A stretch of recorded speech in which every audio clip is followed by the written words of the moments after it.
ఈ వీడియోలో కోడలి అర్హత అనే నీతి కథ గురించి తెలుసుకుందాం. నారాయణపురంలో కనకమ్మరాజు అనే ధనవంతుడు ఉండేవాడు. అతడు అన్ని రకాల వ్యాపారాలు చేసేవాడు. అతనికి ఒక కుమారుడు ఉన్నాడు. పేరు పెరిరాజు. అతనికి వివాహం చేసే వయసు వచ్చింది. తన ఆస్తిని కాపాడుకోవడంతో పాటు అన్ని పనులు చక్కదిద్దే కోడలు కావాలనుకున్నాడు కనకమ్మరాజు. అందుకోసం ఎంతో వెతికాడు.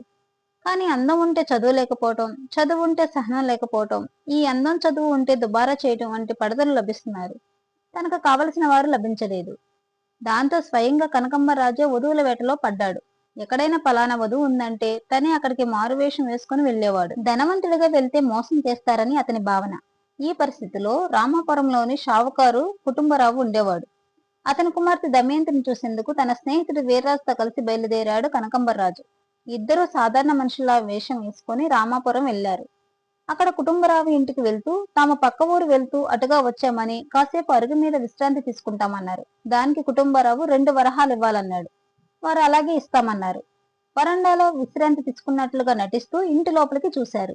ఇల్లంతా చిందరవందరగా ఉంది. కనీసం ఓడవలేదు. కుటుంబరావు కుమార్తెగా భావిస్తున్న దమయంతి వారికి కనిపించలేదు. మధ్యాహ్నం 12 గంటలు కావస్తుందనగా ఒక యువతి బయటకు వచ్చి బావి వద్దకు వెళ్లి ముఖం కడుక్కుంది. ఇంట్లో వారి పిలుపుని బట్టి ఆమె దమయంతిగా భావించారు. ఆమె స్నానం కూడా చేయలేదు, తలదువ్వుకోలేదు. ఎవరిని పట్టించుకోనట్లుగా వెళ్లి అన్నం తినసాగింది. కాసేపటికి ఆమె భోజనం పూర్తి చేసి పనివారిపై అరవటం ప్రారంభించింది. బూతులు తప్ప అన్ని తిట్టసాగింది. ఆమెకి చదువు అబ్బినట్లు కూడా లేదు. ఇక ఉండలేక వారు తిరిగి వచ్చేశారు. దారిలో వస్తూ ఉండగా తమకు తెలిసిన రైతు వరదయ్య ఇంటికి వెళ్లారు.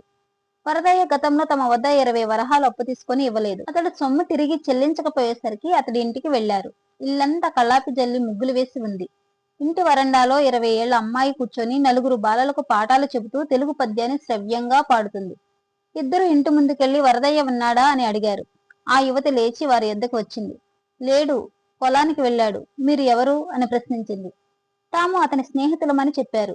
కాసేపట్లో తండ్రి వస్తాడని చెప్పి వారిని కూర్చోమంది. కాళ్లు కడుక్కోమని వారికి నీళ్లిచ్చి తుడుచుకోవడానికి తువ్వాలు అందించింది. వసారాలో ఉన్న మంచం వాల్చి వారిని కూర్చోమంది. లోపలికి వెళ్లి మజ్జిగ తెచ్చి ఇచ్చింది. తర్వాత వారికి పళ్ళు ఫలాలు తెచ్చి పెట్టింది. చుట్టుపక్కల వారిని ఆదరాభిమానాలతో పలకరించసాగింది. ఇక ఇద్దరు స్నేహితులు మరలా వస్తామని చెప్పి లేచి వెళ్లిపోయారు. దారిలో నిశ్చయించుకున్నాడు కనకమ్మరాజు. తన ఇంటికి కోడలుగా వచ్చే అర్హత ఈ యువతకు మాత్రమే ఉందని ఆయన భావించాడు. ఇంటికి వెళ్లగానే తన భార్య కుమారుడికి చెప్పగానే వారు ఒప్పుకున్నారు. మరునాడు వరదయ్యని వారింటికి పిలిపించి తనిక బాకీ చెల్లించాల్సిన పని లేదనటమే కాకుండా అతడి కూతుర్ని తమ కోడలుగా చేసుకుంటామని కోరాడు కనకంబరాజు. వరదయ్య కూడా సంతోషంతో ఒప్పుకోవడంతో కనకంబరాజు కుమారుడు వరదయ్య కుమార్తె వివాహం ఘనంగా జరిగింది.